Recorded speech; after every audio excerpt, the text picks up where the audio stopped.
Hello， 大家好，我们是米台木。去年是 Will 第一次跟我一起回到台湾，睽违1年，我们又回台湾啦。上次回去我们都在北部活动，没有去到新竹以下的县市，所以这一次出发前，我就问 Will 一句话：这次你想要用什么方式游台湾？没错，临行前呢也想了很久，该如何来一场深度游呢？因为总感觉我对台湾的了解，很多地方还仅限于听说、影片中看到，并没有实地感受。于是乎，我们选择了一种最直接的方式，那就是环岛。出发吧！合欢山，我们来了。等一下，故事好像要从昨天晚上说起。我们就是从这场大雨中开启了我们的环岛之旅。我们现在到了一个停车场，还有整个建筑范围给我感觉特别像美国 Costco 的地方，非常受欢迎的台中清水服务区，也就是我们说的休息站。好像去年我来的时候，这边全部都是封住的，然后现在全部都改建好了，好漂亮，好热闹。这完全就是 mall 的规格呀！我们外面还有个室外。哇，这个人流量还有这种设施，可太不像一个休息站了。所以是1楼卖商品，2楼是 food court。这台中太阳饼是台中的名产之一。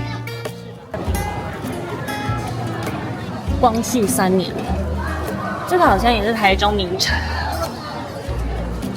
哦，所长茶叶蛋，这就是 7-Eleven 的那个茶叶蛋，这茶叶蛋超级好吃。豆干堡，这是很台式的方式去做一个汉堡。这个太新颖了，试看。现在茶叶蛋已经可以这样了，未拆封可以常规保持1年。真的？空包装了。这可以带去美国吗？我不知道鸡蛋行不行。好像不行。鸡蛋好像不行。天哪！这现在是7点50啊，这么火爆！豆干堡，做了豆干，然后切一半，然后当成汉堡的面包，夹了泡菜什么的，卤蛋、泡菜，然后里面有一些其他的咸菜。这是一种卤味的感觉，包了东西的卤味，蛮搭的，蛮好吃的。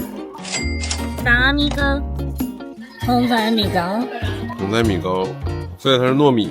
对，它是糯米，放在小铁碗里面，然后蒸的。终于不下雨了，都是住宿的。这边有几个很厉害的，像城堡了。这是我们今晚入住的比弗利山庄，这边的民宿酒店特别喜欢起这种名，普罗旺斯、比弗利山庄，什么欧式住宅，就家庭式，干净就行。也比较简易。在后面看一下有没有什么奇特的场景。喂，吓我一跳，我被我自己影子吓一跳。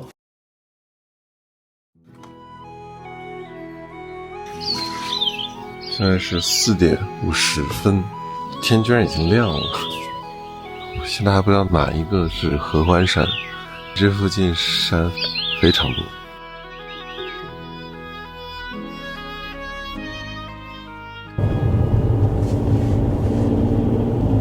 哇，很多人骑自行车。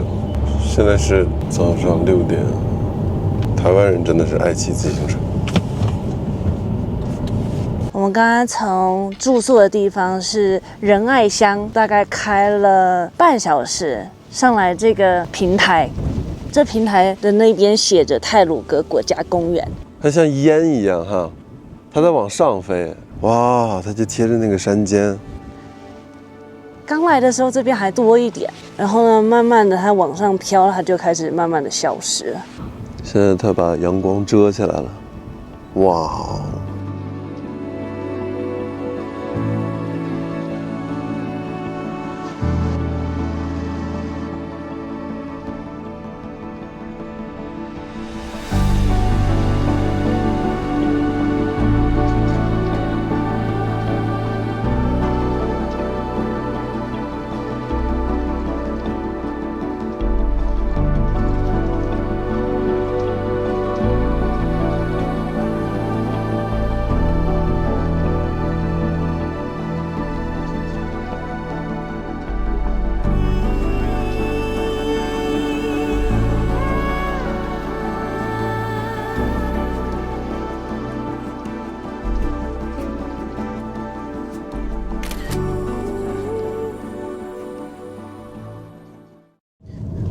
这个地方我觉得好像就是我小时候我爸会带我和我弟过来看雪的地方，好像这边边上就会有雪。我第一次看到雪就是在合欢山。是吗？这边有一个很厉害的 hotel， 对对对，你看就是这个。你还记得啊？玉珍斋的早餐，昨天的清水休息站买好的。软软的蛋糕，上面是肉松吧？它叫做水蒸咸蛋糕。就是看，我很久没吃了。有像我们那边的那种这么嫩的那种蛋糕啊，就绵绵松松的那种，高级没人没。可以这么说吗？反正这个是他们的新口味，它是茶叶蛋沙拉三明治。哇，他们的新口味。它真的是搅碎的茶叶蛋，然后跟酱和在一起，面包一如既往的特别软。还买了一个我很想吃的台湾马卡龙，很久没吃。我觉得台湾马卡龙比法国的马卡龙还好吃，因为法国的马卡龙超甜，但是台湾马卡龙就是蓬蓬的，然后里面的奶油就是味道淡淡的，吃起来比较没有那么压力。一样是玉珍斋的，就是小时候的味道。每个面包店其实都有卖。今天发现台湾这种高山，它的植被不太一样，跟美国，它那种绿是另外一种绿哈，它不是那种鲜绿色。高海拔的一种绿。我爸好像说那个是竹子的一种，叫箭竹吧，是不是啊？合欢山，我们来了。滑雪山庄。对，滑雪山庄。这里可以滑雪吗？曾经很多年前，合欢山是可以滑雪的。真的？真的。在哪里滑？不知道，但是有一个地方可以滑雪。它需要有缆车吧？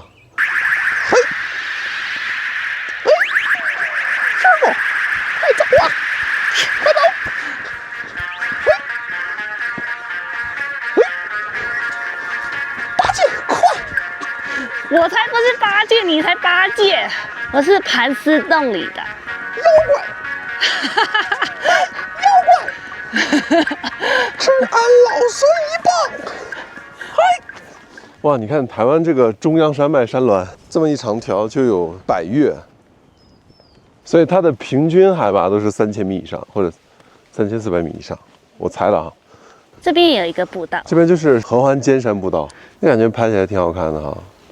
都是楼梯，那边是比较那边是野路，对，这也挺好看的。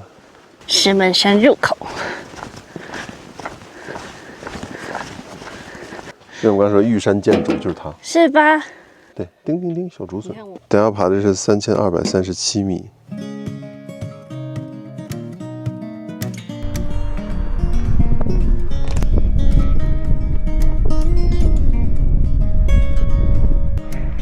还有这么长吗？你自己挑的啊。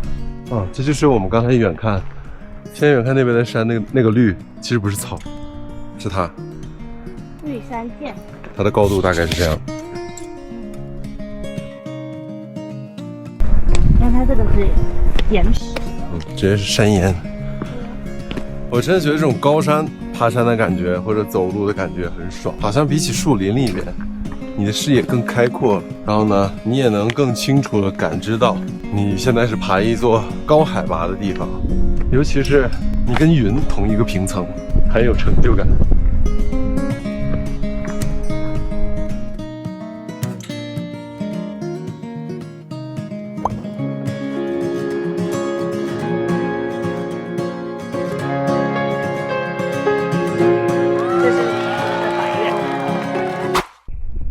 发现一个特别惊喜和不可思议的地方，对，在台湾的山里面，网路特别好，无论你在山谷中还是在山间。当然我没去过那么多山哈，总共爬了2座，一座是100岳，这里已经是离市区非常远的中央山脉了，它的网络特别好。然后我不知道为什么，在美国这个地方永远都是没有信号，然后你的手机永远只显示 SOS， 这真的不夸张。请问这是怎么做到的？为什么美国不能做到这一点？平时看了很多 YouTube 的影片，对台湾的100岳也有一点初步了解。然后我觉得很神奇的就是，我眼前看到这番景象，是我在视频中看到，然后现在居然亲眼看，很神奇。这种感觉好像跟优胜美地不太一样，因为优胜美地就在你旁边，我们是飞过了半个地球，然后呢，你现在就身处在这个地方，特别好。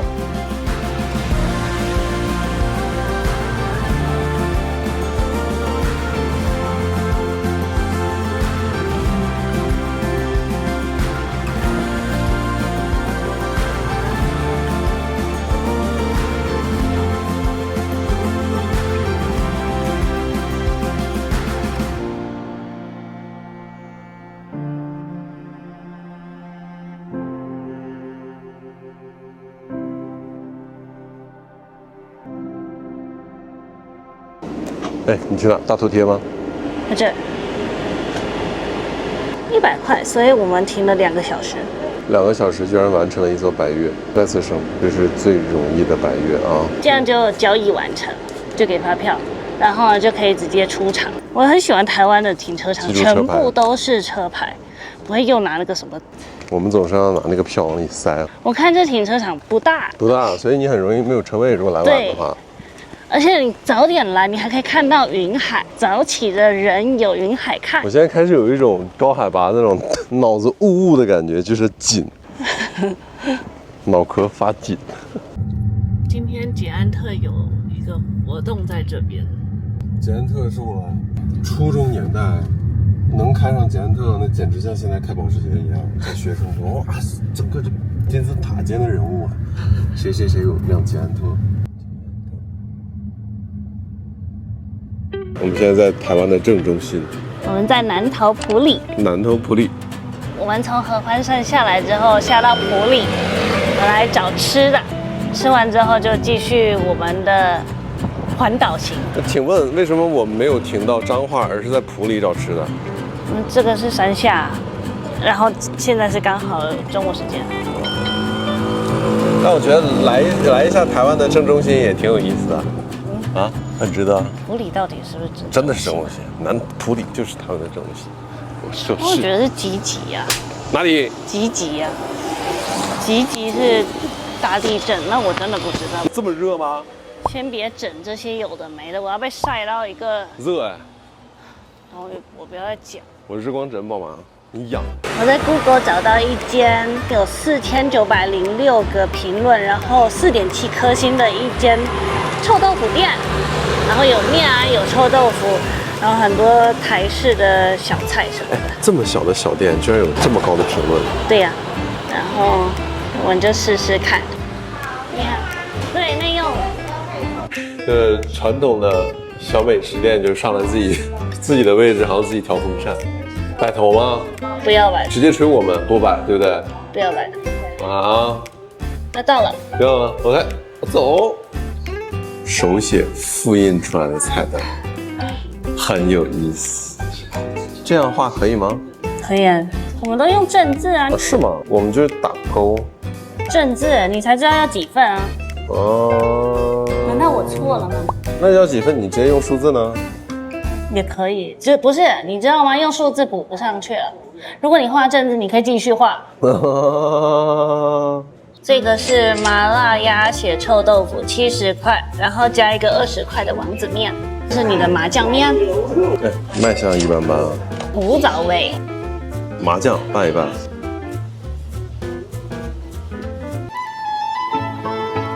哇，这么好吃啊！美国吃不到。那确实是。这已经是我第4顿吃麻辣鸭血，太喜欢吃了。第4顿吗？我吃了2顿鼎王加1顿竹东夜市的麻辣鸭血，它特别弹，它的泡泡更深。哦，这没做得好，超好吃。这是我第2顿臭豆腐。哪种？吃看，然后里面有酱汁。走的路线是外皮很脆的。但是里面很软，里面就像是正常那种软豆腐，这种目前为止吃过外皮最脆的臭豆腐。它是干啊，像饼干啊。你要炸那种豆腐干了，但是里面是特别嫩的，像这样。就是台湾的鸭血为什么可以这么弹？我在吃过台湾鸭血之前，我吃的都是一些超市的，它那个整个是硬的，超级弹。完食，这样子210块台币，7块钱美金。哇，2美金在我就不说了。台湾第一高峰，这就是以后要爬的山之一。玉山济公吧。耶，我们要到嘉义了，我们到嘉义了。这个是吃面的车队吗？真的是吃面，你看，真的是有名。这家我们忘了在哪里找到的哈，但是他们真的是有名。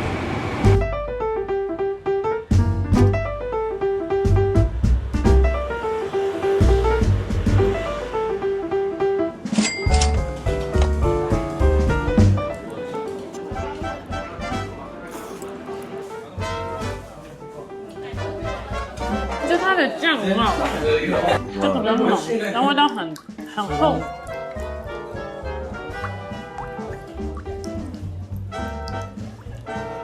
好吃，就是好吃。夏天就是要吃凉拌茭白笋，很久没吃了，配上这种台湾的甜甜的美乃滋。即使现在已经很饱，但是这个凉面是真的好吃。很推荐有来嘉义的话，一定要吃一下。它是值得那种让你经过的时候特地下来，对，让你特意下高速过来吃一口的，真的。而且没有任何负担，它就是个凉面而已。我们到台南了，那首歌怎么来着？为了你，我常常下去台南。为了你，家里可能要有钢管。哪里比较特色？就安平古堡前面。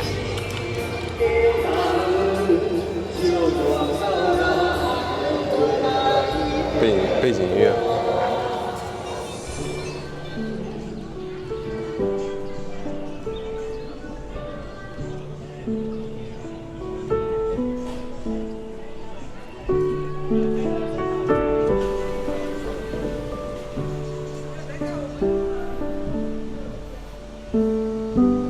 非常有历史痕迹，是吧？对，这么一个文化的城市，来之前我就觉得自己会非常喜欢。没错，我们现在到台南啦，我们到了安平古堡，今天环岛落脚地。走，我们买票。哦，这次的很可爱耶，有设计感。70块一张，嗯哼，你好，美金2.5块左右。谢谢。谢谢。你们哪里来的？从美国回来。没有美国回来的。是。哇，很远。哦，没有，因为我听你刚才讲的那个在口音啊，调，哎，好像是国外回来。对对对，大陆的，然后在美国住。谢谢。Hello。那边不就是可以随便走家吗？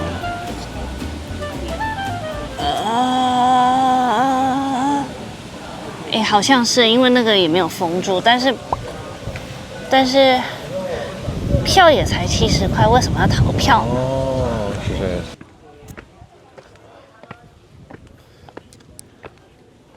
郑成功。你去哪？我们还没开始逛。等一下吧，就是还在散热。等一下，你走过来很热哎。现在比较没太阳，快点走。哦，你的帽子太热了，你能给它摘下来吗？你这容易中暑。你摘下来看格外热。这样好一点。好一点。你戴帽子容易中暑，我都没注意，为什么把帽子戴下来？真是 crazy。教你一句客家话。哈嘎您。捏捧凤。捏捧凤。捏捧凤。捏捧凤。捧凤。什么意思啊？捧凤哎，就热到很碰风。很痛风。很碰风，很胀大的感觉，碰风。潇洒不？你才潇洒不？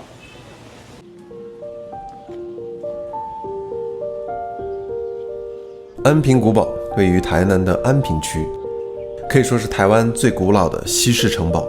最早由荷兰人在1624年建造，当时这里叫做热兰遮城。原荷兰堡洋楼，史记纪念馆。后来郑成功在1662年打败了荷兰人，收复了台湾，把这里改名为安平。这个小高塔可以。现在的安平古堡是一座历史遗迹，有红砖城墙、瞭望塔，还有博物馆。来这边参观，可以看到过去荷兰人和郑成功时期的建筑风格，还有文物。它就在安平老街旁边，这里可以说是来台南很受欢迎的景点，非常适合散步、拍照，以及可以了解一点台湾早期的历史。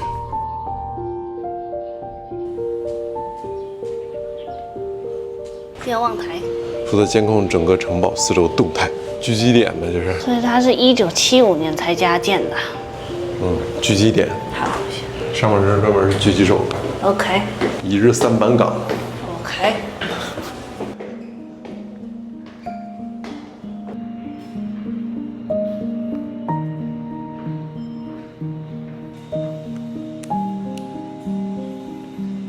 这蛮好，就是有一个挑高的地方，还是免费的，算是免费啊，包含在票里面。可以看一下远处的台南市制高点。对，那这边就是市区了，然后呢，后面就是临海的地方。你看那边已经可以看到海了。哦，是。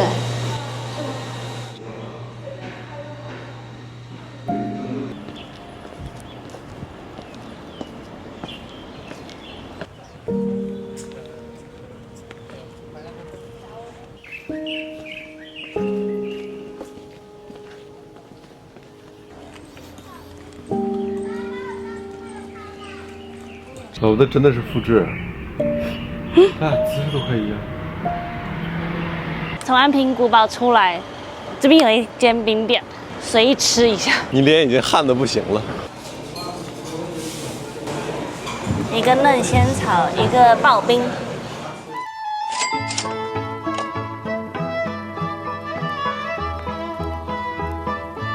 你这个状态很有意思啊。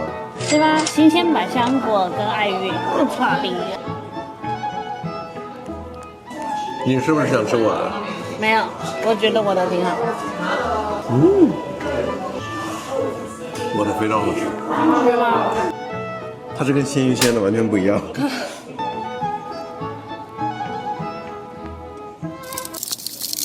好冰！哇，这么冰啊！哎，这个挺消暑的，挺好。哎，兄弟，你吃很香啊！哎呦，去办事儿去了。两个都去了。What happened? Hey, what happened? Justin, what happened? Justin, what's going on? Huh? What's going on?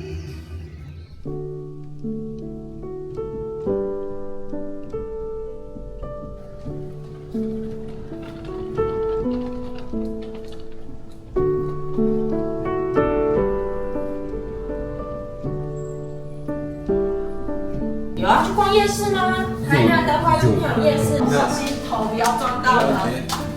OK。哇，这个跟阿妈家，跟他阿妈家是一模一样。真的吗？就是颜色很像。小心小心，没关系，慢慢走，里面请。很赞呢，而且民宿老板好热情哦，各种介绍，就是台南各种好吃好玩、好逛的地方都介绍给我们，就喜欢这种复古感。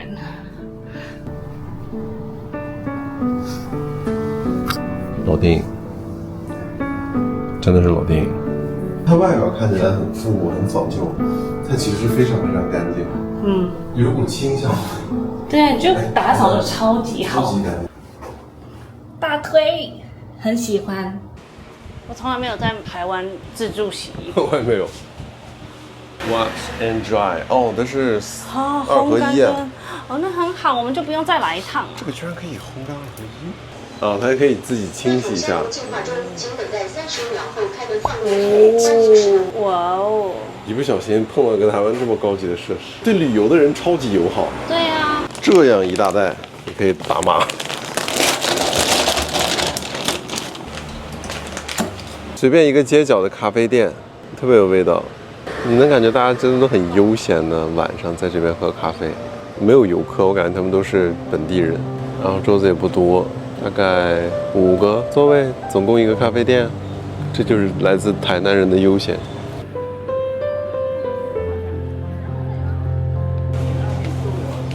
哦，你看这个2楼是这样。哇，是呢。这屋檐看起来非常老旧，里面复古。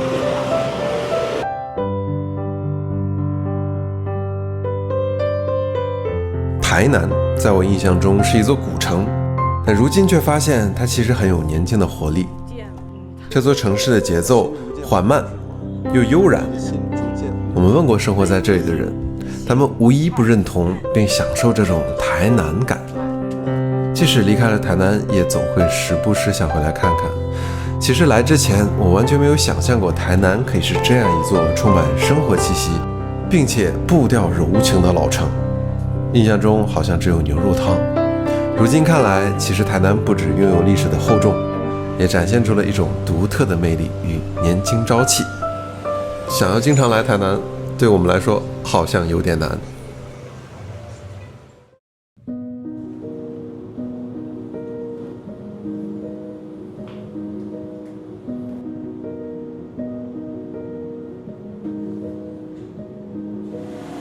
这是昨晚的药王庙。台湾的庙会不经意间在城市楼群之间出现。你看，这个属于规模比较大的那种。哦，这是药王庙。药王庙，这不就是你们家拜的庙吗？对不对？我们在类似的荣松宫，这个民宿叫神荣，可能是因为它。对哦，昨天晚上的时候我没有看清全貌，老宅就围着它建起来。他帮他建了一个庙，你发现了吗？他这个是一个庙，有立柱子跟一个牌。哇，这个巨大的榕树，哎，好大的榕树啊！很高哎，一般榕树都比较矮一点，只是宽一点哈。嗯，这个榕树这么大。好高哦。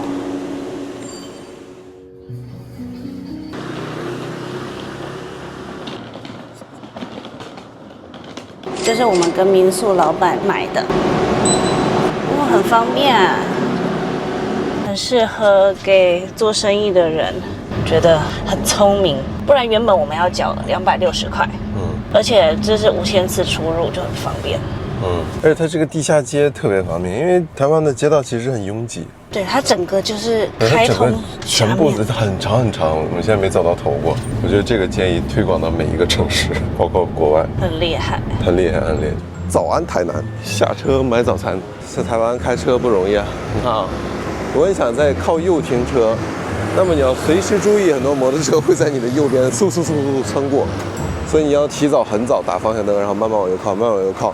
你等到大家宽容你，给你机会让你靠右，你才能靠右，否则的话你就只能被车流推着往前走。骑摩托车比较方便，台湾摩托车真的是非常非常方便，你可以随便到处停，对不对？然后它这边都有个机车待转区，这个小框里，就是如果你想要左转的话，你不能在马路的左线左转，你一定要走到这边待转。然后现在你看，他们待转，然后哎转了。所以只要在待转区去等红灯。好的。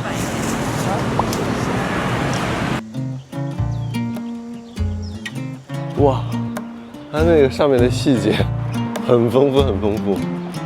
我们今天要去的是绿色隧道搭船处，这里对不对？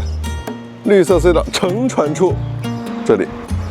它有个地方写搭船处和乘船处，搭船处在这儿，乘船处在这儿，什么意思？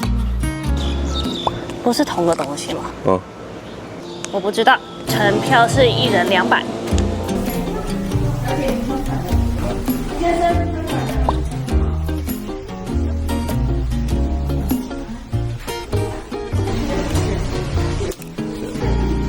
走上来楼梯拿，有需要走力上船前一起拿。哦，开始。好，那现在你的两侧这些红树林，我们叫海茄洲，树下一根一根的，是从它的四草绿穗位于台江国家公园内，是早期运送盐、糖等民生物资的人工水道。河道两旁红树林茂密，有着台版亚马逊之称。买票游览的话，船上会有专业的导览，会一路介绍水道中台湾特有的水生植物与湿地生态，这里还是非常适合家庭游览的。如果你想在台南找个能亲近自然的地方，那么四草绿色隧道绝对值得一游。建议选个天气晴朗的早晨来，当阳光洒进隧道时，两旁绿意盎然的红树林会遮去炎热的烈日还有喧嚣，给你台南热情似火的气候以外一丝清凉和宁静感。用空拍机从上空掠过，一直望向入海口，台南的另一个景观同样让我印象深刻，这里好像是一个色彩斑斓的大地调色盘一样，就像你们现在看到的这样。不知不觉你会发现，作为台湾历史最悠久的城市，台南除了深厚的历史和人文气息，同样这里也拥有丰富的渔产业，确实是一座很丰富很多元化的南部城市。因为这次时间有限，很期待下次再深度游台南。来到台南就一定要喝牛肉汤。温体牛肉汤，我给大家介绍一下什么叫做温体牛肉汤。现宰的牛没有冰冻，然后呢就切片直接上桌。那如何保证不变质呢？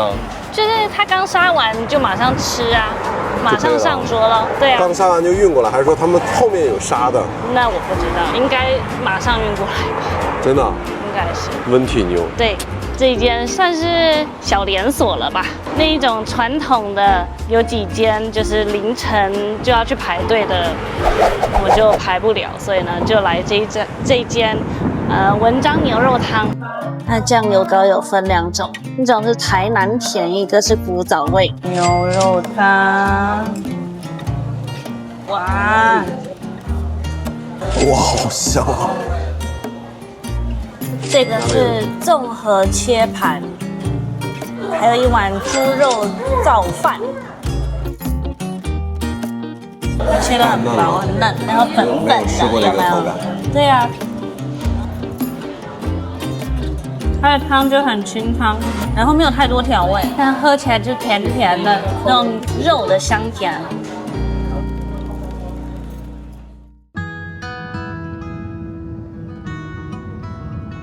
我现在已经往北开了，东边开，一条往南，继续往南，一条是往东。我们开到台东了，开过来感觉跟西海岸风景完全不一样，而且这边的路很平很大，对，很宽很平，对，路况非常好。除了自驾以外，很多人也喜欢搭火车过来。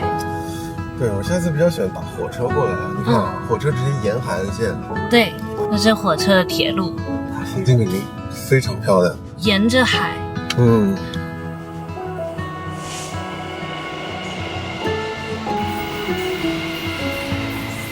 我们来到多良车站，因为这边是一个很棒的拍照、拍影片的好地方。海拍打在沙滩上，形成那个白白的海浪，很漂亮，一整条白白的这样子，很美。配上漂亮的复古火车，如果有来到台东，可以来这边打打卡，拍个照，把车子停在路边，然后呢走上来，一下下就到了，可以过来走一走。我刚刚看那个火车过来之前，他会先噔打个鸣，准备好的我觉得是在手机提醒，友情提醒，我觉得。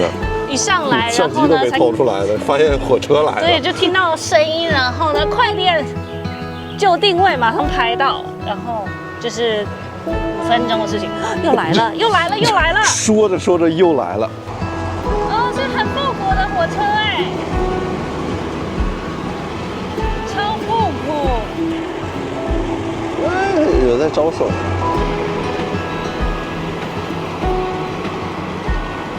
嘿，我怎么觉得那个好像没冷气？大家都拿着扇子，好酷啊！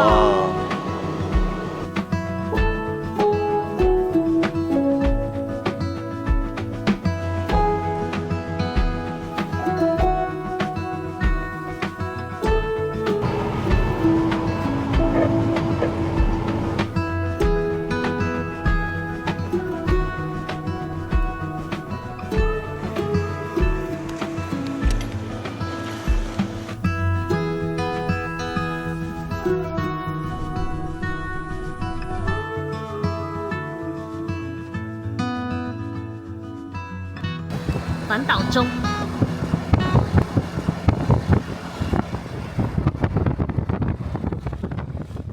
这一次环岛时间上比较赶，所以也不是可以100%确定说我们这次的计划怎么样，所以就是很随意，就是看着办这样子。然后有些地方就跳过，或者有些地方就是很想去，就临时再加进去。我们订的酒店都是临时订的。昨天和前天的全部都是我们觉得应该要住宿了，然后呢，就在 Google 上打电话。目前现在是第3晚，也是差不多要这样子了。这是傍晚的池上，我们在伯朗大道上。我们现在著名的池上，所有人看到的应该都是有天光的这种视角，但是我们刚刚在这种临近夜晚飞了一下，感觉还是不错的。目前稻子收割的情况几乎，我觉得80%都收割了。但是从天空上看过来，颜色有点变化，其实也蛮美的，像调色盘一样。对。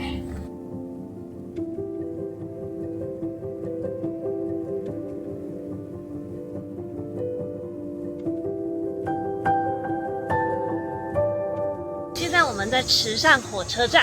池上火车站。很多人应该会选择走这个池上车站到这边观光，要么就是自驾。啊，对，火车站一出来，右手边有一间池上便当，它写着它是原创老店，它的特色是用木盒装。一个招牌一个牌子，对220。好。这个我最近买好之后给了3卷，然后在这边领便当。知道我们现在在哪里吗？我们现在在台东池上，就现在在这里。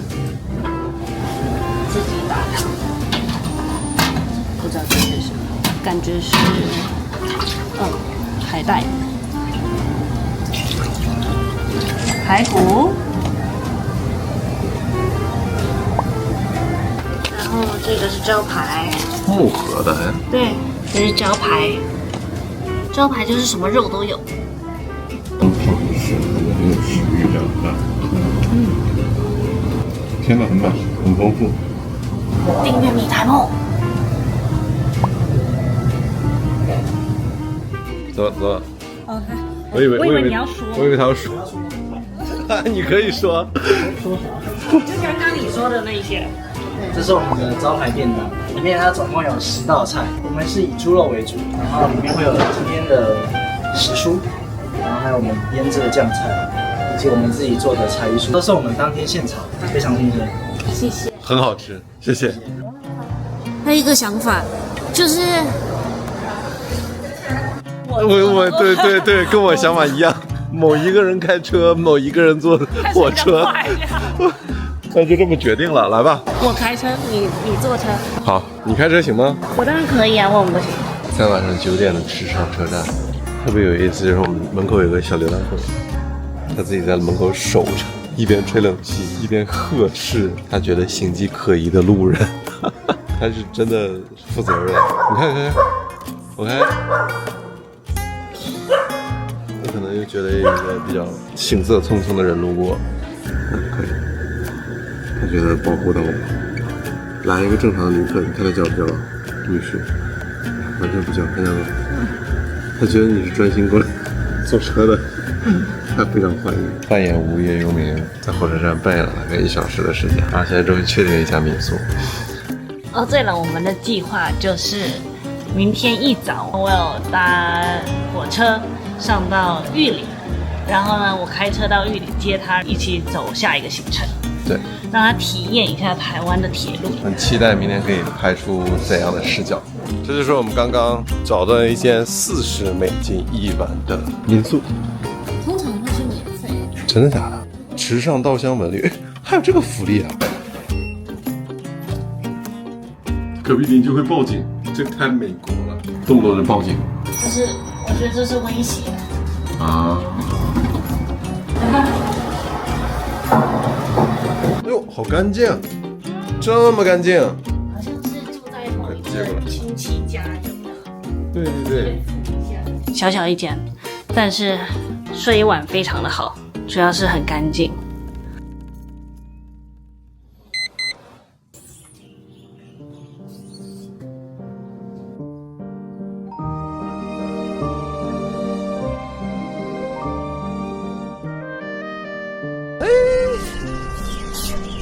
早安时尚。早安时尚。你今早起来发现，我们民宿下面有一片金黄的稻米，对，现在还没收割，现在看起来果实非常的饱满，就像图片里一样。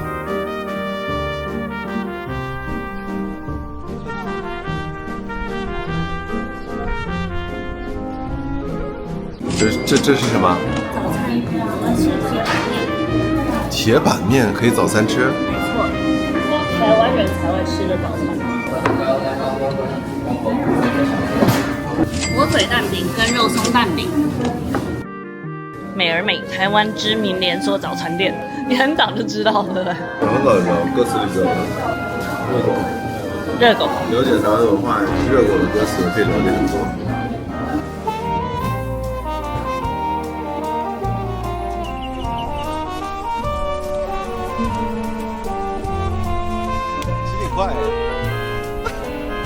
我们刚刚骑脚踏车骑到一半，发现有人在收割。哎，就在我们后面。超级金黄色的哎，沿路看到的田，大部分80%以上都已经收割完成了，就只有少部分还是金黄色的稻田。你闻到稻米香了吗？有啊，有啊。稻香就是这个稻香啊，真的是。我第一次闻到稻香。来一下。说实话，我第一次闻到稻香。还记得你双脚是为了正老死的稻香，看到继续奔跑的微笑，小时候的梦我知道。它就收在里面了。然后呢，不要的就吐出来了。就吐出来了。它只拿米的部分，然后后面跟着很多喜鹊。喜鹊边割喜鹊边吃，应该是吃那个稻米里面的虫子。对，现在往外倒了。哦，是这样。呼呼呼呼呼呼。就最新鲜的稻米，给你们看一下。搞不好会送去日本，因为日本的检验非常严格嘛。然后呢，少部分可以就是通过的，就有池上稻米。能让日本进口的米，那真的是好米，对，绝佳的米，最好的米之一。因为日本本来也产米啊，然后呢，台湾的米可以进口到日本，那也是很厉害。很厉害。对，一割完超干净的，它那个好准啊。哇，割完这边稻香更浓郁，很chill哎，很chill，太chill。在这边看割稻米，我觉得好解压。我可以在这边坐一上午，特别解压。对啊，就很干净的感觉。然后金黄色的很漂亮。池上是台湾东部一个以稻米风光闻名的小镇，它位于花东纵谷的中央地带。花东纵谷也就是从花莲县一路延伸到台东县的这条狭长的内陆山谷，非常典型的谷地地形，风光特别迷人。池上的面积其实不大，但却拥有极其自然纯净的氛围和缓慢的生活节奏。因为一些有名的景点，这里的游客在周末的时候可能也会有点络绎不绝，但还好我们来的时候是周中，这里真的是从早到晚非常的宁静。我们现在骑到很著名的一棵树，这是金城武树。当初金城武就是在这边拍一个广告的，很多人会慕名来打卡金城武树。而且今天是微微的阴天，现在目前有点飘雨，但是骑脚踏车不会那么热。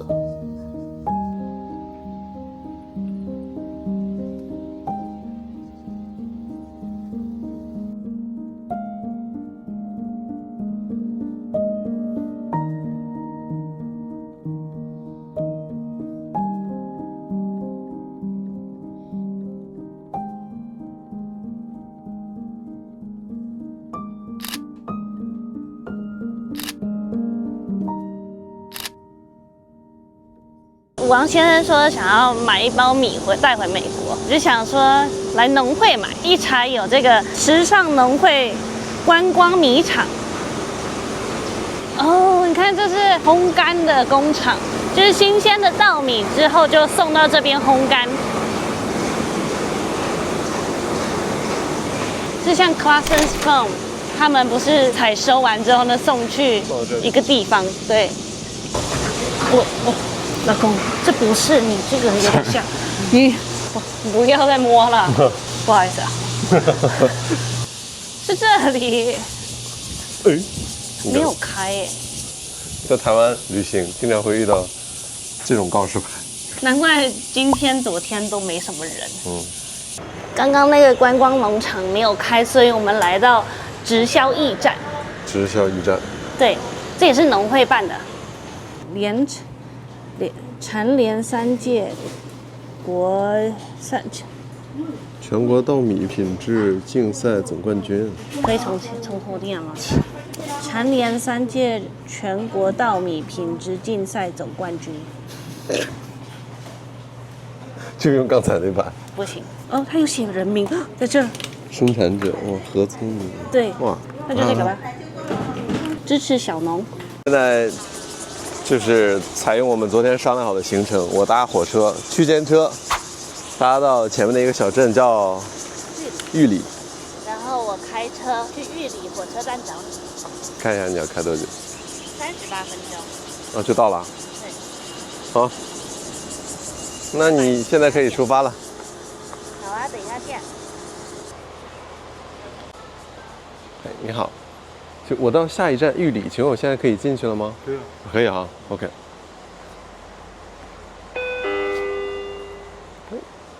谢谢。已经到了2号月台，车还没到，太好了。小月台，哇，山清水秀的。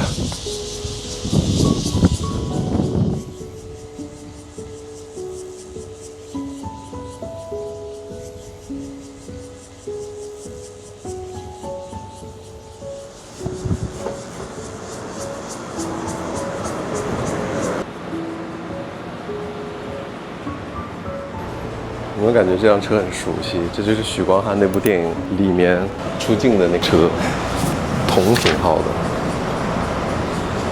就大概现在这么一个位置，也就是我的这么一个位置，所以我这长相有点差太多啊。推荐你们看一下那个电影，许光汉跟一个日本演员演的。啊，这个电车。下一站，起重快。富力，下一站，富力。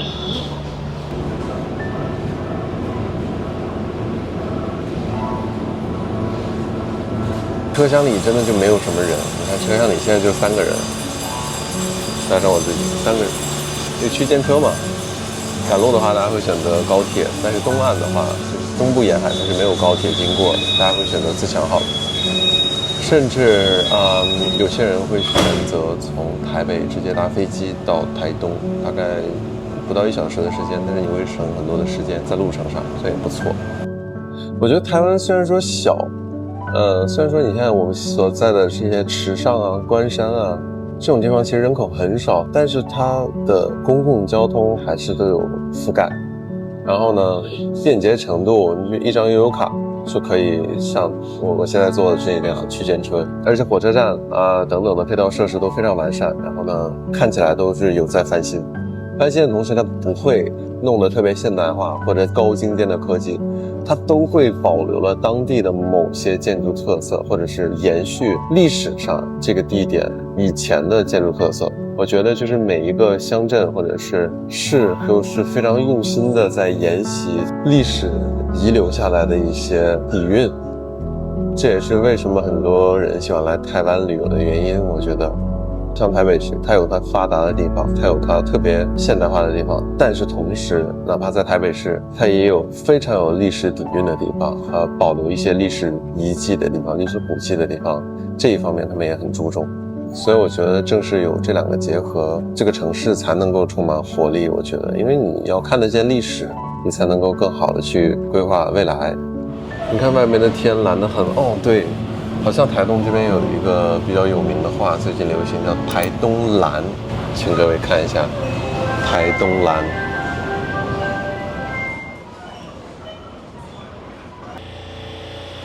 到站啦！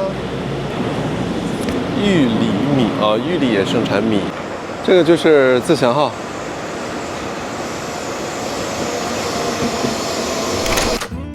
我走的这条是花东纵谷公路，从池上开往玉里。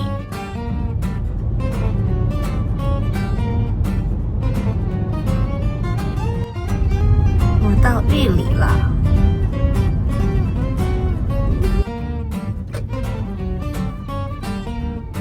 这个地方可以临停一下。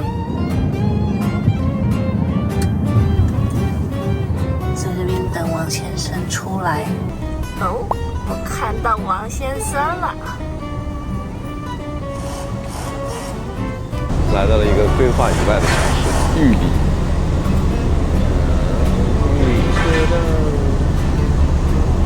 他好像还没看到我。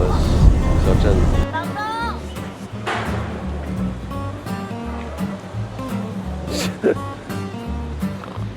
我的出租车司机已经到了。换我开车。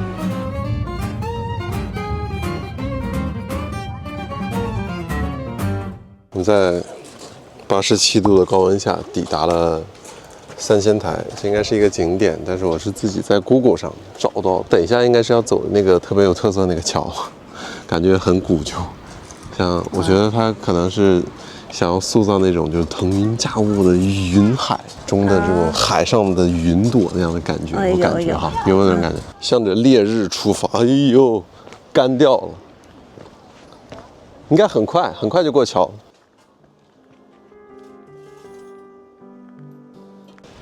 超级蓝！哇，好蓝呐！我发现它不是沙滩，它是石头。你发现？石滩啊。对，它不是沙滩。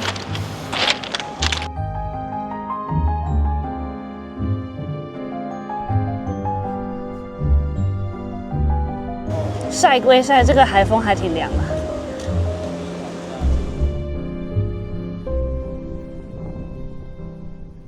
三仙台是台东最具代表性的自然地标之一，同样以这座很有特色的跨海拱桥闻名。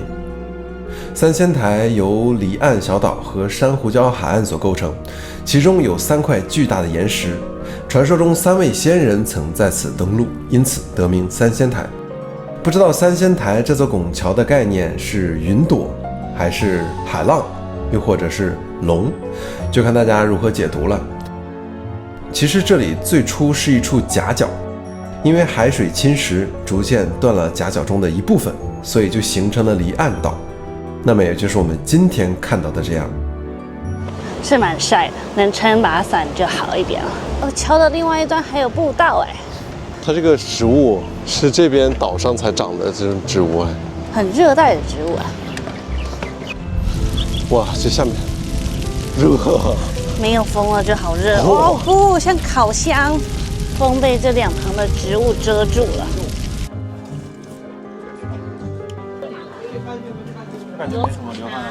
不是很建议夏天来哦，夏天来一定要撑伞。我们过完桥了，然后到了这个小岛上。我觉得它里面应该会有岩洞。这地方也很特殊哎。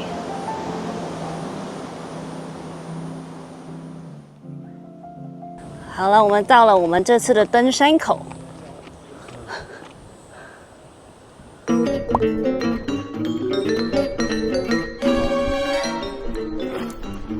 啊，这块手脚并用。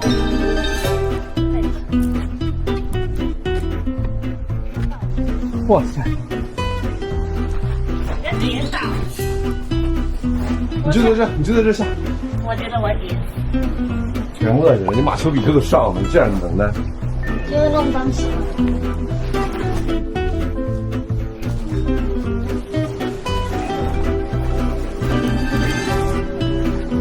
哇！哎，靠，走错了。等一下。像隔一个钓鱼。他们是怎么过去的？难道走错了？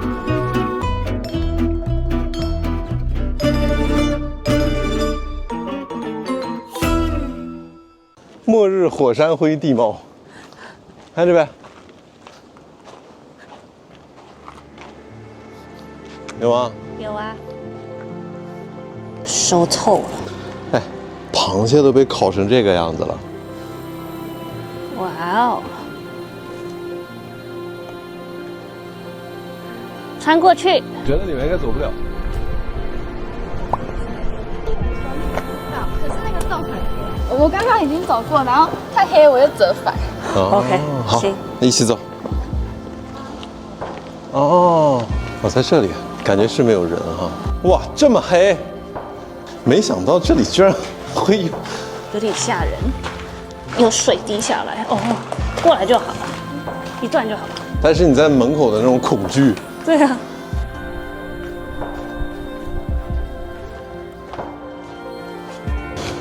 通过，是那边。这没有人带，是有点难。前面有一段可以走的楼梯。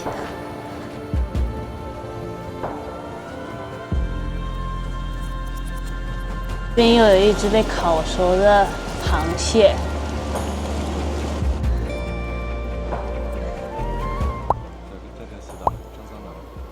我们得一鼓作气。走吧。好。非常的热，再下去应该很快。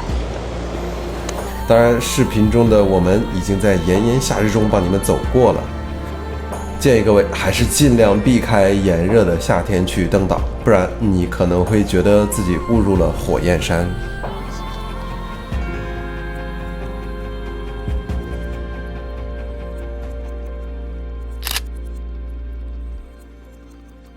哦，我们到花莲了。Continue for 45 kilometers.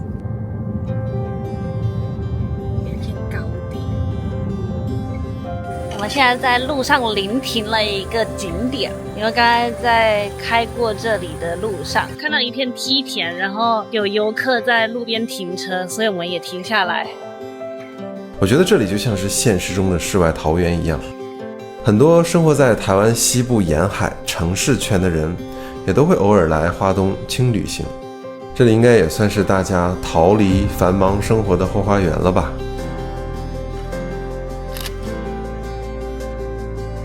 番薯寮休息区。哦，它是一个峡谷。Oh my god！ 哦，那个山上有个栈道，你发现了吗？就是那石壁上。哇哦，真的也是条古道啊！哇哦。其实整个花东地区，因为相较其他地方地势较为封闭，开发较晚，所以这里还保留了大量原始的自然景观，高山、峡谷、海岸线、温泉，甚至是离岛轻旅行，你都可以在花东一带玩到。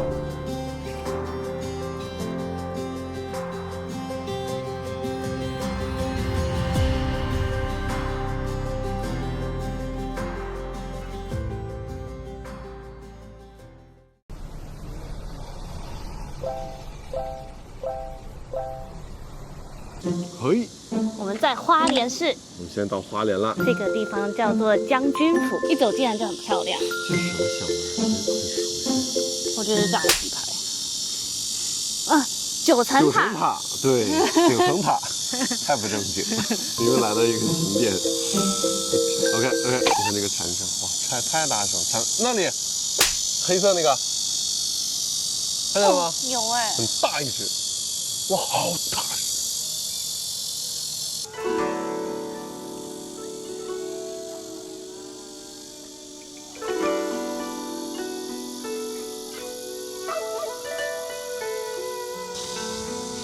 这里面卖一些文创，对吧？对啊。这个地方走一走还挺浪漫，所以这个左右两边是以前的宿舍。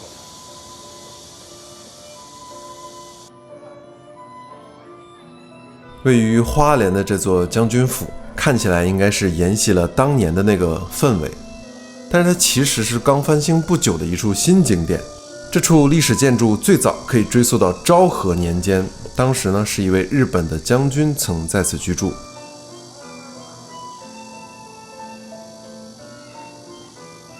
几处建筑的建筑风格感觉低调且内敛。当你们听到的这个背景音乐，其实它不是后期添加的，是我们当时收的现场声。现场有很多地方隐藏着小音箱，所以你走在任何一个角落都会伴随着特别有年代感的日本曲子，让你的游园特别有沉浸感。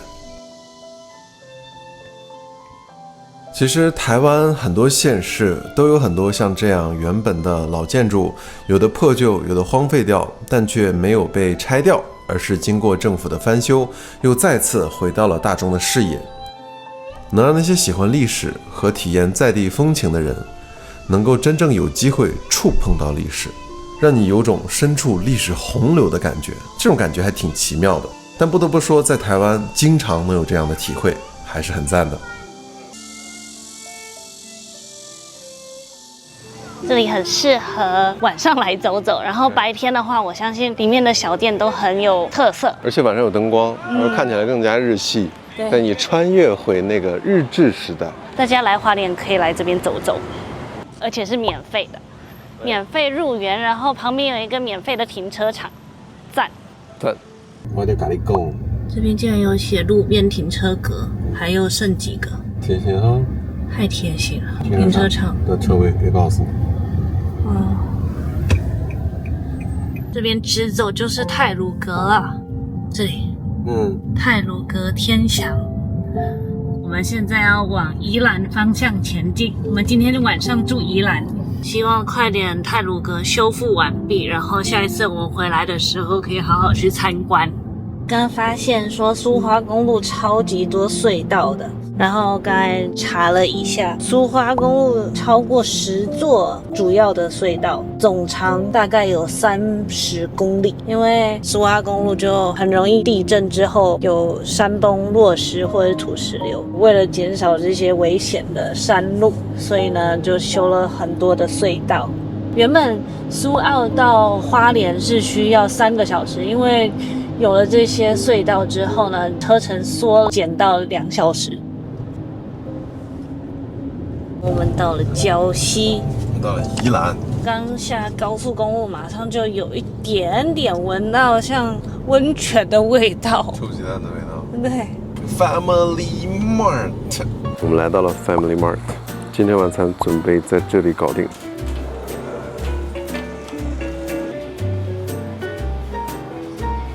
来带你体验一下台湾好吃的泡面有多好吃。这2个牌子就是料超多，一个是满汉大餐，一个是一豆赞。对，一度赞，对，一豆赞，豆赞，因为这是闽南语一豆赞。满汉大餐必须来一个，你念叨很久了。这个是2块钱美金，算贵了。就是以泡面来说是比较高级的。这里边真的肉啊？对。真的，真的。一般我们吃豪华的版的话，我们会加一个香肠。这是茶汤会的吗？观音拿铁。TPT。这就是拍到美国的台湾奶茶连锁。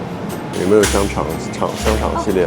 有啊，嘟嘟炒香肠，这是熟的。我觉得美国的超商只要有1小柜这一种也就可以了，我也不求它怎么样，只要1小柜都不给你，或者1行就可以了。这是凉面直接来了，看日本那个 soba 荞麦正面都已经来了，漂亮的葱什么的啊，就是这么方便。你不要每次都在全家挑老半天。哎，我真的太喜欢这里了，经典音乐。全家就是你家哦，全家就是我家。它的重点是在里面。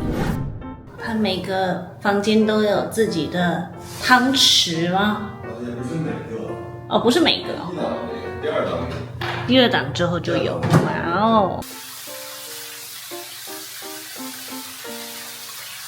这是满汉大餐的葱烧牛肉面。真的有肉啊！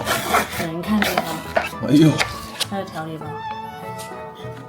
哦，是湿的。对，它是那种酱汁里面有酱汁。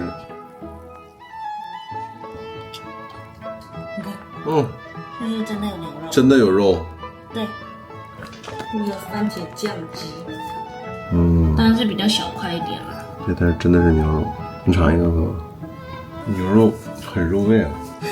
虽然说它不像那种特别新鲜的牛肉，它有点像牛肉干泡软了一样，但是比牛肉干泡软了要嫩很多。你看这个还有牛筋的部分哦。我吃牛筋好了。哎，你还没拍，你吃。弹，慢弹。OK， 好。入口的时候，你分辨不出来这个居然是在酱料包里的牛筋，但是后劲有点散。如果你出行在外很赶，你可以在台湾便利商店找到好吃的泡面。没错，就不想出去吃饭，然后呢想在酒店里，但是又想喝点汤汤水水的，这个泡面完全可以。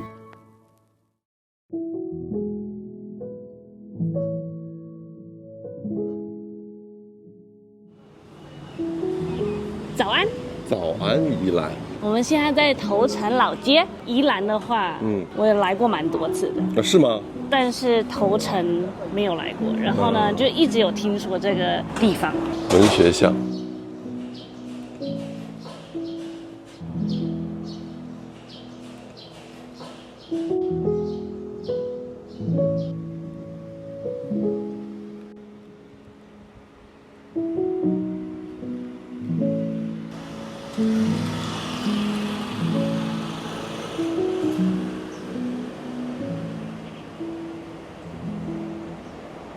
你看，它这有写，子孙会出头，我要出头。那自己出头，对呀，自己出头。那就全身摸一下，全部摸一遍。好大的大龟头，它像恐龙。它真的很大只哎。对，然后这个扭蛋我要扭，50。看一下有没有50块，刚好有一个。哎，我的悠游卡是一样的，土地公。吸收一点。来。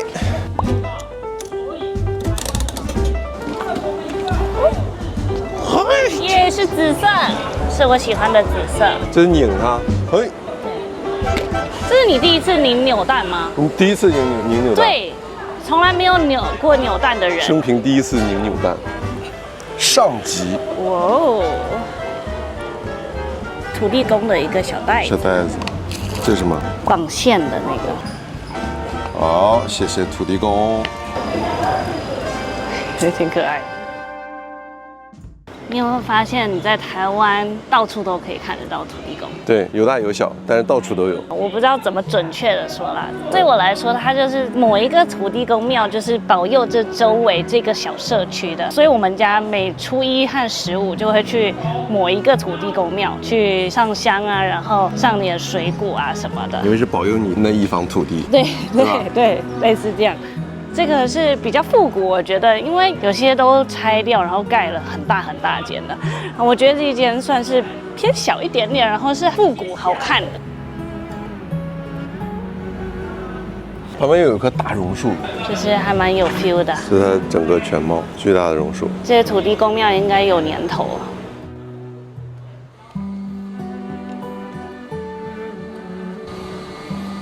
这也很有历史哎。这个老街，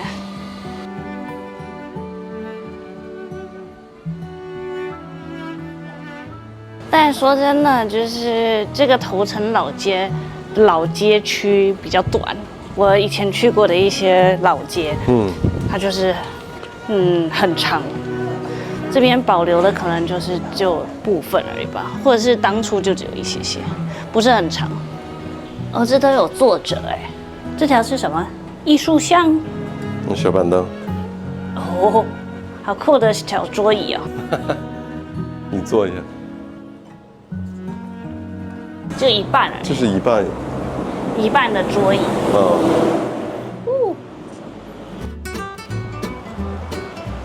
哇，这是外面点。带你吃你心心念念的瓮窑鸡啦。就是在竹东每天经过。这2个都是你喜欢的，山酥你可以吃吃看。哦，好啊。来一个山酥，然后槟榔花，槟榔花没吃过，好，没吃过，是，好，你要凉拌还是炒的？凉拌，哪个好吃？凉拌好。来凉拌。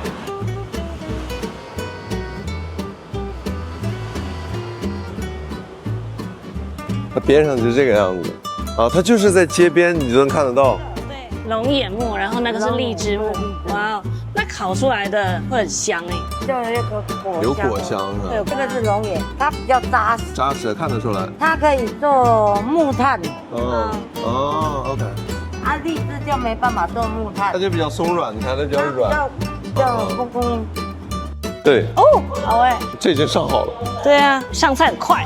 这个是槟榔花，槟榔花，这我也没吃。这是他推荐的。这是什么？这个是山蔬，山蔬。对，是一种蕨类。他会给你发一个这样的手套，因为是防烫的。你如果戴这个的话，刚出炉的鸡你会很烫。哎，我第一次撕，我不知道怎么撕，但是看这个状态。你就是鸡腿啊、翅啊，然后把头扭掉好了。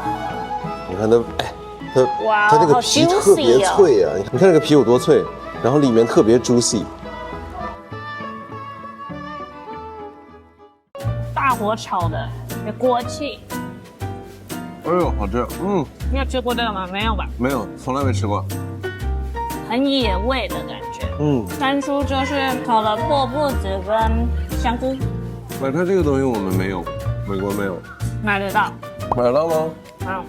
用槟榔花试试看。居然可以凉拌，像什么？像竹笋。像竹笋。有点像牛蒡加竹笋的口感。来只鸡腿。哇，它这个鸡皮特别酥脆。以现在台湾的物价来说，其实这家餐厅不算是很平价的那种，我觉得哈，说错了不要管，说错了也没人会怪我。我觉得是中等一点点的这样，就是正常一点的餐厅里面，它不算很平价，因为台湾很流行各种快炒店、热炒店，它不算是特别快炒店那种风格，它算是那种风味菜的感觉。雪隧长12.9公里，这么长？超长，就是没有雪隧之前，从台北到宜兰需要走那个9拐18弯的山路，对，很可怕。有了雪山隧道之后，就非常的快。新北市欢迎你。九份这边因为道路两旁空间非常有限，所以两边都是私人包下来的停车场，然后大概都是200块钱2小时，或者最便宜的是150 2小时，也有200计次的，就是说你想停多久都可以当天。这是哪吒吗？这是哪吒，对。可爱。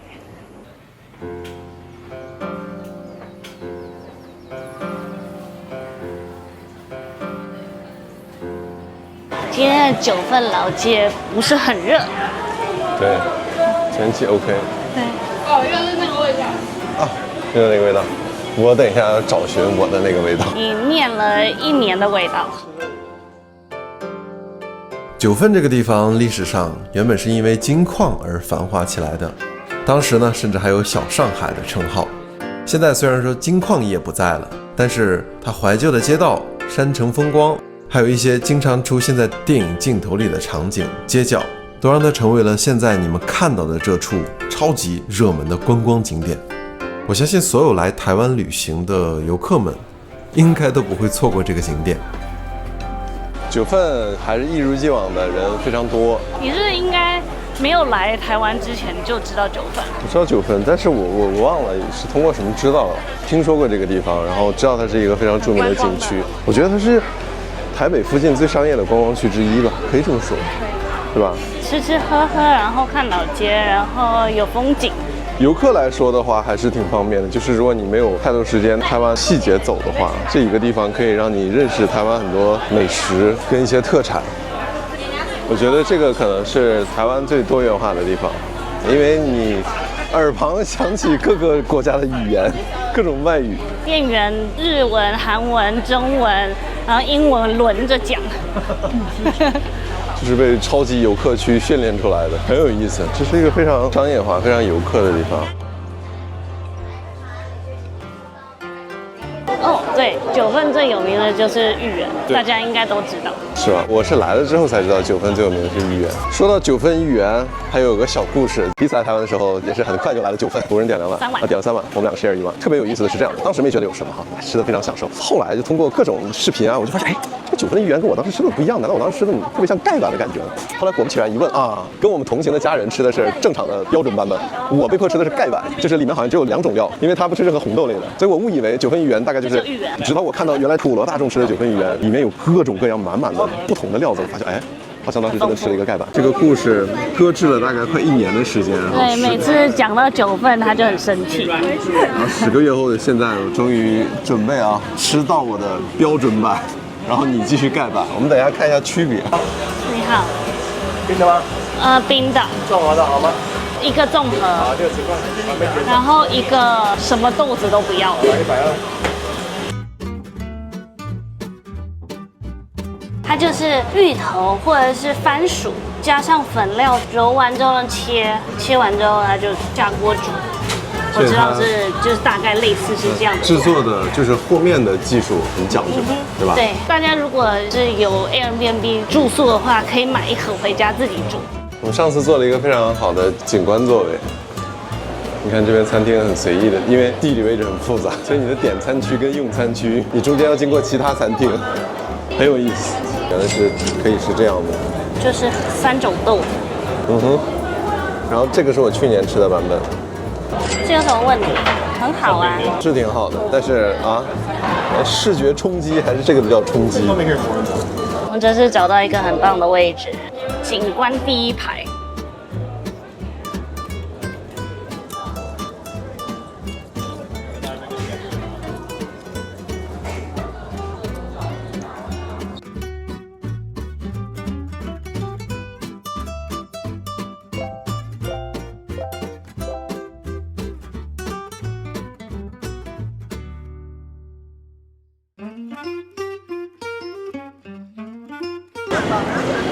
基隆庙口。OK， 这里有一个需要注视的地方，就是这2间。这个背景是周杰伦退后的 MV 的拍摄地。不是有几句话吗？你来演一下。怎样？怎样啊？很嚣张哦。怎样？那个打果汁的那个很正哦。所以就是这个庙口了。大长圈嘛，对不对？左边。所以当年是在第1间，这是第1间这里，然后他们背景是这个后面。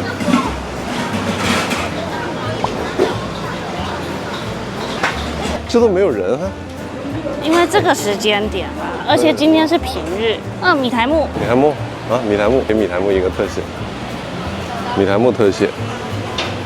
我们先去排一个比较难排的。就是那家吗？对。这个营养3明治。对。上次好像排了1个多小时，这次现场买现场拿得到。它的面包是炸过的，加上它的很好吃的美乃滋，然后配上小黄瓜、番茄、卤蛋跟火腿，很推荐大家来基隆庙口夜市都可以吃吃看，就很简单的一个东西，但是就还蛮好吃。对，它这个外面虽然说是很油炸的。里面面包是软的，对呀，蓬起来的 ，QQ 的，很 Q 的那种很弹的面包，我觉得面包做得好。还有它的美乃滋很好吃，是他自己调的。美乃滋这种我们亚洲人喜欢那种，美国没有这种美乃滋。没有，它就是甜甜的。当然啦，这边有很多好吃的，就要自己去挖掘了。我们没有那么多空间可以一一去尝试。都来2趟了，结果都没捧场，只顾着拍人家，回味人家。就是。好了，谢谢。好，谢谢。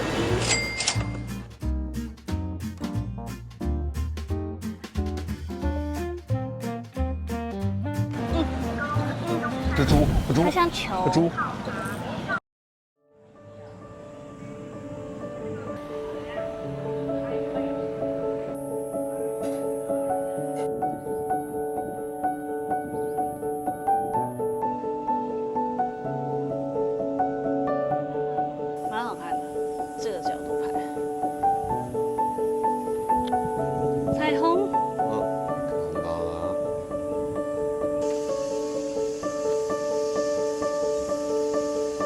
这个角度出现在很多电影里，所以呢，这边很多观光客看到很多日本人和韩国人。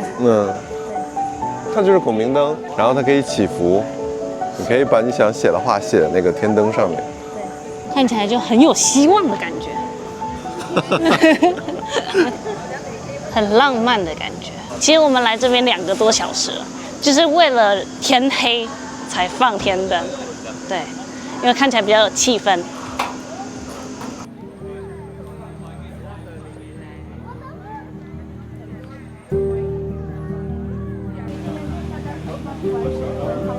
玩水了，在哪里？哪里玩水？看着宜兰哪里？宜兰。好，写2面还是写1面？4面？写4面，它有4面可以写。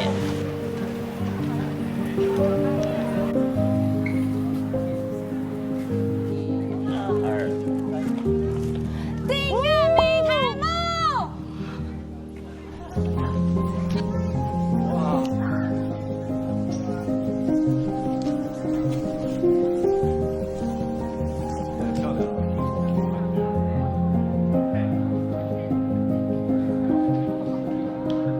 如果你想找一个既怀旧又浪漫的小镇，那么就一定不能错过平西的十分老街。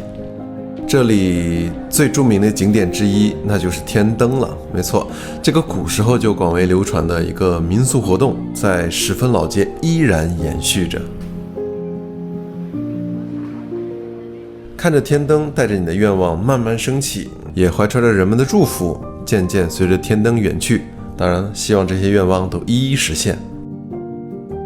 当你在逛老街旁边的这些小店的时候呢，偶尔就会有火车从你身边开过，那一瞬间真的感觉有种别样的在地风情，这个是很多地方都体会不到的。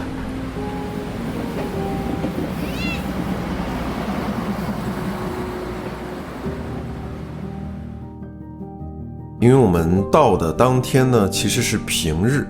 所以在十分老街这个本会非常繁忙的地方呢，当天其实像你们看到的，人烟还是比较稀少的，也感到很可惜啊。原本其实期待可以在天空中看到满满的天灯，那一定很壮观。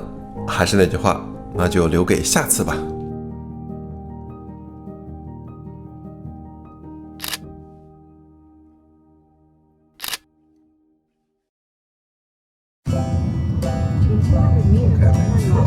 到台北啦！为什么每次看到你都还是很惊讶？台北对我来说，即使从来没有踏走过之前，也早已经是个特别熟悉的地方。其实我相信台北这座城市，应该都会对于很多没有来过台湾的人呢，是第一个想到的台湾的城市，或者是台湾的面貌，或者是台湾的代名词。至少对我来说是这样的。在还没来之前，它就一直存在于我的记忆里。我是听着台湾的流行音乐长大的，可以说从小学1、2年级开始，耳机里就重复着播放着台湾的流行音乐，也是塑造了我对台北最初的想象。后来台湾的偶像剧和综艺节目让我再次认识了台北这座城市丰富和娱乐的一面。再到后来看多了台湾的电影，电影镜头下的台北又展现出了这座城市不常被注意到的角落和那些独特的纹理。当然，随着电影的镜头和情节，以及一些特别真实的对话和人情，也道出了不少台北这座城市繁华背后的喜怒哀愁。可以说是跟着一些影视剧早已经将台北游了几遍了。当然来到这里体验还是另一番感受。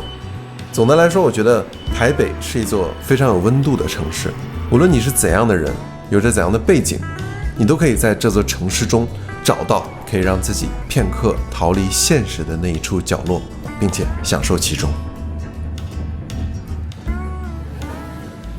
你讲故事镜头，绿灯绿灯。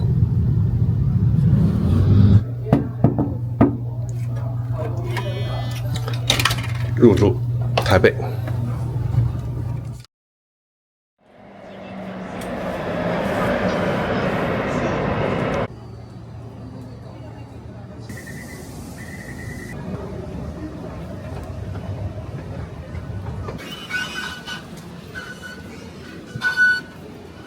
我现在很好奇，就是大家是不是都去101上班？因为现在这个口是去101的口，101每一天每一班地铁都可以往里灌这么多人。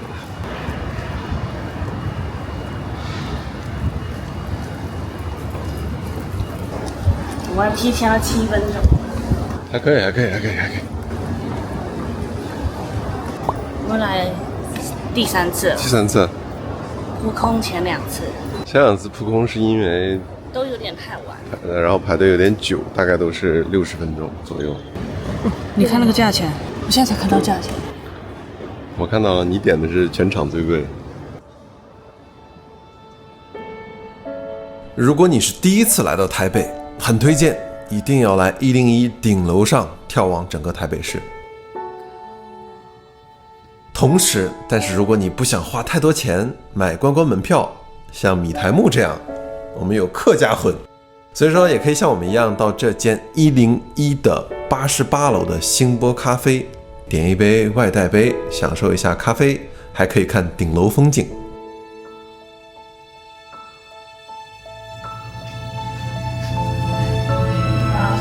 空气很干净，超级干净。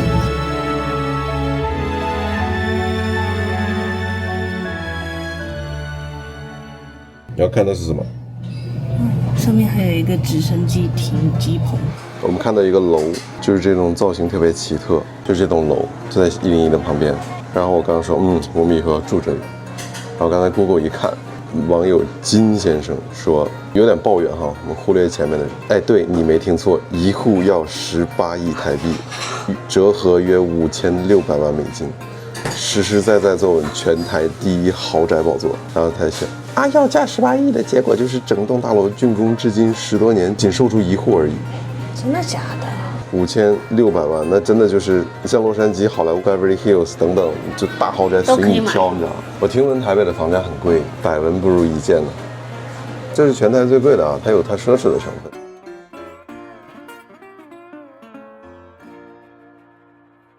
好，谢谢。哎，马丘比丘，这旁边都有豆子的细节。很香哎。我不是很会品尝咖啡，但是这个真的很不一样，很不一样。就是味道很多，没有苦味，真没有苦味，就是水果的味道。然后，不会形容，但是700块的咖啡真的不一样。星波这个品牌，我们上次来台湾，我才知道有获国际咖啡大赛1等奖冠军。然后呢，它在台北有一间特别高端的咖啡店。我们是先路过那个咖啡店，发现这咖啡店为什么这么不一样，才知道的这个品牌。对，这就是星波咖啡。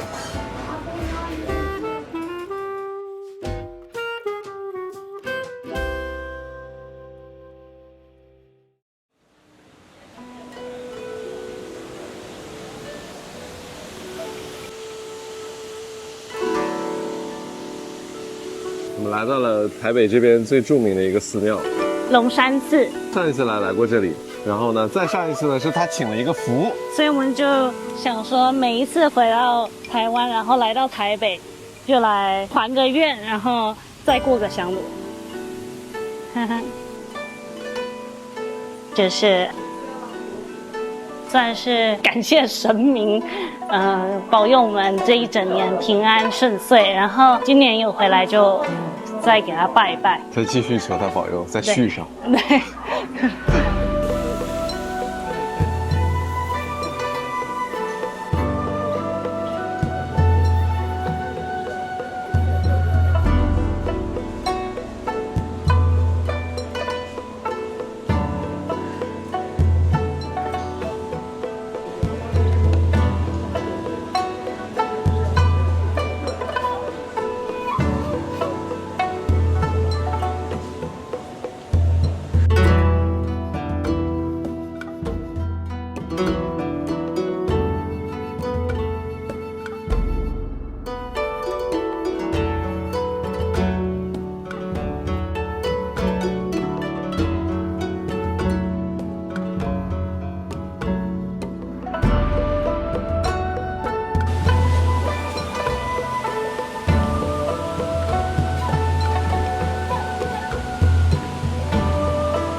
这边除了保佑人类，也有保佑宠物哦。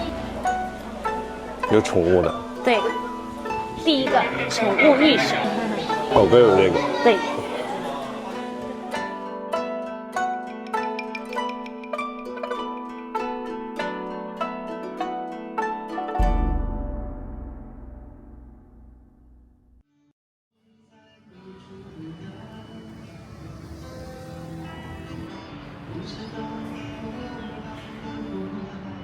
其实我们台湾之行期间不只有环岛，还有很多天陪家人在竹东附近走走转转，也是没有停过。